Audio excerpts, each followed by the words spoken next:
Hello everybody, hope you're doing well. Today I'm going to be reviewing the new album by Bladee called 333.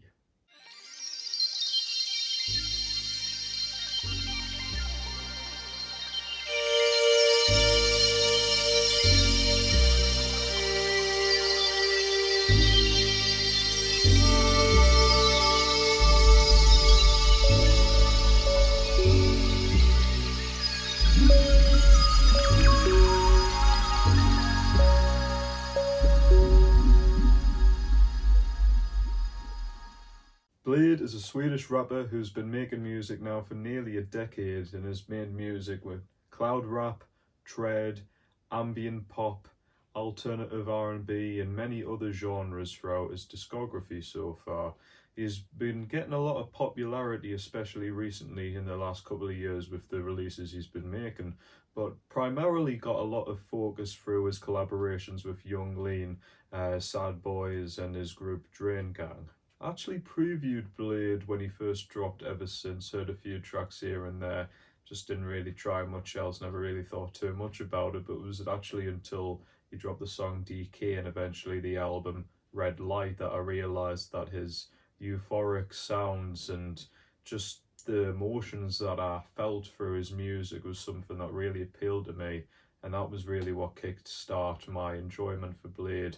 And over the last couple of years he's easily became one of my favourite artists, with his going back to his earlier releases, practically really enjoying everything he's ever released, and like I say, has became one of my favourite artists in general. If you've been following me and my quite small journey so far on YouTube, you'll know that my first review on this channel was Bladee's project Exeter, which he's only dropped a couple of months ago. I really enjoyed the project. Very short, and understandably reading about it, because it was done in such a quick amount of time, it does feel a bit scatterbrained, maybe a bit sketchy in certain parts, but it actually worked.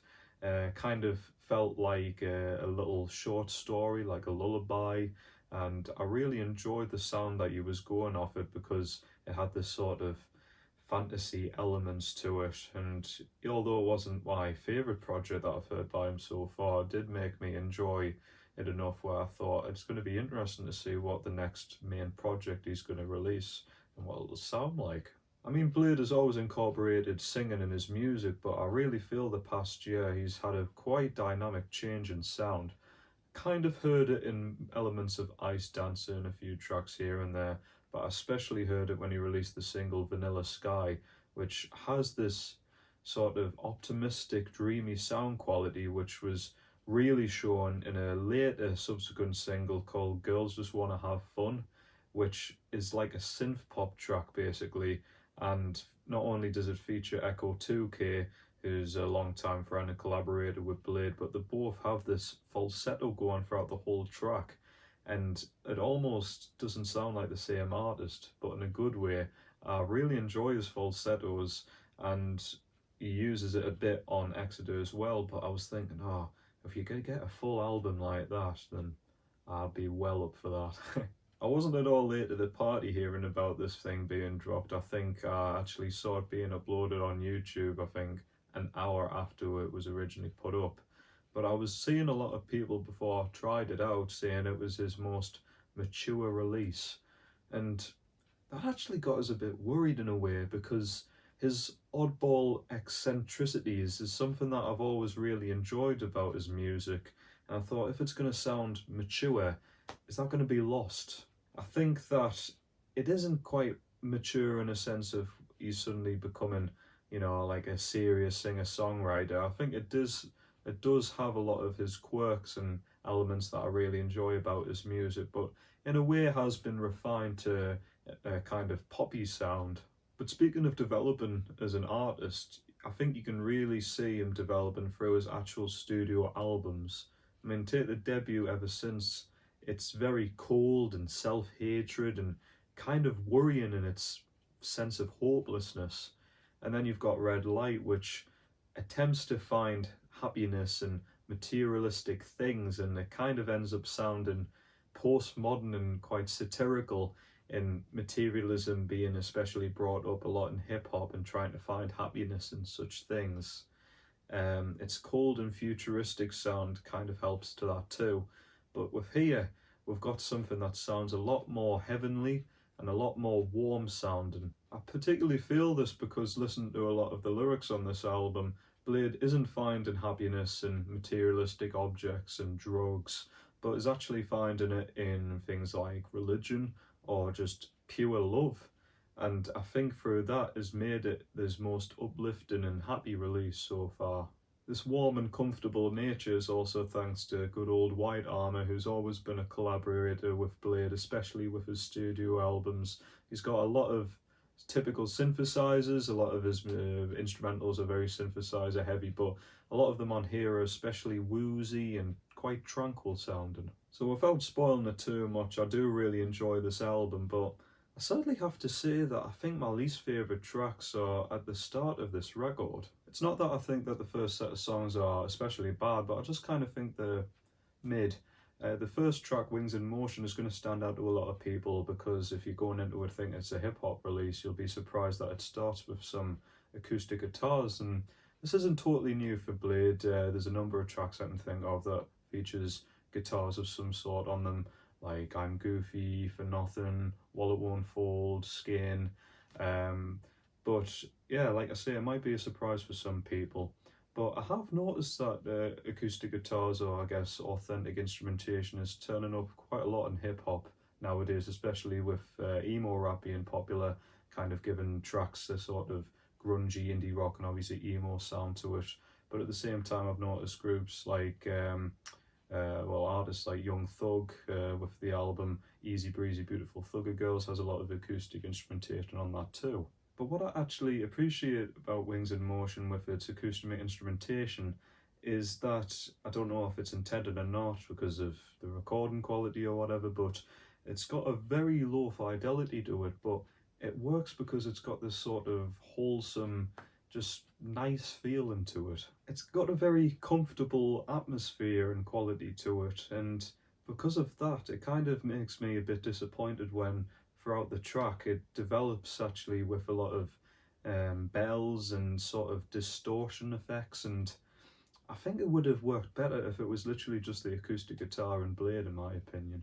Don't Worry, I think, will be a lot of people's highlights when going into this, and again, I quite enjoy, but it's not one of my favourites, but I do enjoy that it's got a sort of quirky atmosphere and style to dancehall music, which I kind of incorporate with what Chief Keef done on his Thoughtbreaker album, specifically a song that he done called Can You Be My Friend. I think it's also got some stylistic elements that I saw in a few future releases as well. Then we've got Keys to the City, again not one of my favourites, but again though there is some enjoyable aspects to it, at least for me. Mainly Blade overall having a quite quick flow, which you don't see that often, I don't think, on his material. I think you should use it more often. I think he generally sounds quite good doing it. And the hook's pretty good too, pretty catchy, and I also like the lyrics overall, which is pretty typical Blade with borderline, is it supposed to be funny or is it supposed to be quirky? I'm not sure. The lyrics that I particularly enjoy is something like, put a mask on my face and I will look like an emoji. There's a sign on the door saying Drain members only. Yeah, and for all you haters out there, that means you're not invited. Aye. Then we've got Hero My Story, again might be some people's highlights on this album, but I just kind of think it's a bit forgettable in my opinion. I don't think Blade's delivery on it's all that interesting, and I'm not a really big fan of the melody that White Armour uses on the instrumentation. It's a bit too repetitive and whiny. But after that, I think this album just tremendously picks up with the next track, Hundreds. Lyrically off the bat, I think this is one of Blade's most interesting lyrics, especially showing his development from moving away from materialistic things, because even though the hook is hundreds coming in, hundreds going out, his voice and his delivery has this uncertainty to it where it kind of shows that even though he's getting a lot of money, it isn't actually bringing him any true feelings of happiness, and it actually shows in the lyrics that he's paranoid and he's a bit self-conscious too.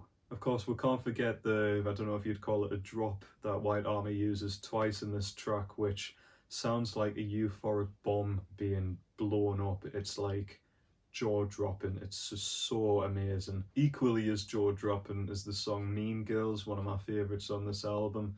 Just brilliant quirkiness from Bladee. I love the hook on this, and especially the outro that Bladee does on here. He said before that he thinks that Drain Gang's the new One Direction, and I can see him thinking that because the hook on here is really poppy and actually quite anthemic. It's really good. Then we've got Innocent of All Things. Instrumentally, I love this track. It's got this subtly thumping beat to it and this sort of eccentric synth, which just makes it one of the most catchy tracks on the album. Bladee actually uses a lot of diverse melodies on this track, which not only is impressive in itself, but just because it's so short as well, he's managed to jam-pack a lot of great ideas and melodies into a song that's barely over 2 minutes. Reality Surf instrumentally has to be a highlight too. This features producer Good, who worked extensively on Blade's last project Exeter. And speaking of that, there's a track on that called Every Moment Special that utilises these sort of glitchy, warbly vocals. And I think with this track he's managed to make it Every Moment Special 2.0, because not only is it far more intricate and developed, but it's so well done, and so well done vocally, with its layering and its pitched up and down vocals. It actually, for me anyways, it sounds like something that Tom York would do on a solo record. And to continue trying to talk about Bladee with his lyricism, I don't think anyone, whether they're particularly big or not a big fan of him, can't really go into Noblest Strife, the next track, without thinking that the lyrics are at least pretty impressive. The lyrical topics of personal acceptance, along with the moody instrumentation, gives this sort of self-reflective feeling to the whole song and brings it along to the listener too, at least to me. And for me, I think the song's so good, it really sounds like something that could be playing at the end of a film while the credits are playing. Then we've got It Girl. For me, this is my favourite track on the album, and it's going to be at least one of my favourite songs of the year. Not only because of the instrumentation, which is so dreamy and just absolutely gorgeous, but Blade's falsettos here are to die for. Little touches here and there I think that really sell this track, as I've noticed on the bridge White Army uses this, I don't know if it's a synth or a bell or something, but it sounds like a metallic ball bouncing, and I love it. It sounds like something that could come off a Philip Glass score. Oh Well is absolutely a highlight too. More themes of self-acceptance, with lyrics basically saying, oh well, play the cards that you're given, as in like just go along with life and just roll with it and try and enjoy it as much as you can. Really lovely tune. Now the next track, Valerie, is actually what I'd consider a bit of a misstep. I just think this track's got a bit of a dreary quality to it, and just doesn't have that emotional potency that many other tracks have on this record. And it's a shame, because I can say it's trying to be a love song, but Bladee could have easily used that sort of emotional sound that he's got on many other tracks and applied it here and made it sound a lot more of a welcome and love track. And although the next track, Find, I don't think is again particularly amazing from what Bladee is doing, I have to give a shout out to the instrumental though, which is literally sounding out of this world. It kind of sounds like UFOs and satellites communicating with each other. Now I'm gonna give a warning here and say that I'm gonna make a weird comparison, but I think this next track, Ectasia, if that's how you pronounce it, has similarities to a Bjork song which I really, really enjoy, called Undo. I don't know if this is intentional or not, but I just get the sort of same seductive atmosphere both tracks have, only of course with Bladee having auto-tune on his voice, and it's actually probably the most prominent on this track too. It's got this sort of robotic element to it. Only One, the next track, I think is great. It brings back the acoustic instrumentation, but I think done far better. And I love Blade's delivery on here. He just sounds literally drunk in love here. The track kind of has like a uplifting trance quality to it, and especially with him being able to sound so carefree and happy on this track, combined with the instrumental, it definitely makes it one of the most empowered songs that Blade's ever done. And finally, we've got the last track, Swan Lake, and I think this is a really good track too. I think it's a good closer as well. It's got this big ambient influence, and I really like Blade's lullaby singing. It actually sounds like he's trying to lull the listener into a deep slumber, and whether because of it's being a dream or because they've meditated or they've taken something, it does feel like the listener is kind of rising up and saying something as wondrous as the album cover. Yes, I dream about drinking Listerine with Bladee, don't judge me. Overall, I think 333 is yet another really good project from Bladee, and I highly recommend it to people who enjoy dreamy sort of takes on hip hop and pop music. I am going to give this album a really, really strong 7, like teetering on an 8. It's really close. It's just those, like I say, first few tracks and the song Valerie, which just doesn't quite make it as great of a record as it could have quite been. For those of you who are interested in my favourite Bladee project, would probably have to be Ice Dancer, and for Bladee to make a new album which tops that, that would end up being one of my favourite projects of all time. So that just shows how much I do enjoy Blade's music. But 333, like I say, I think is really good overall. It's got a load of great tracks on here. Again, a bit like Exeter, it's going to have some of my favourite Bladee songs in general, and I definitely will have some of my favourite songs of 2020. And that's it, everybody. Thank you very much for watching. Hope you're taking care of yourselves, and I'll see you around. Take care. Bye for now.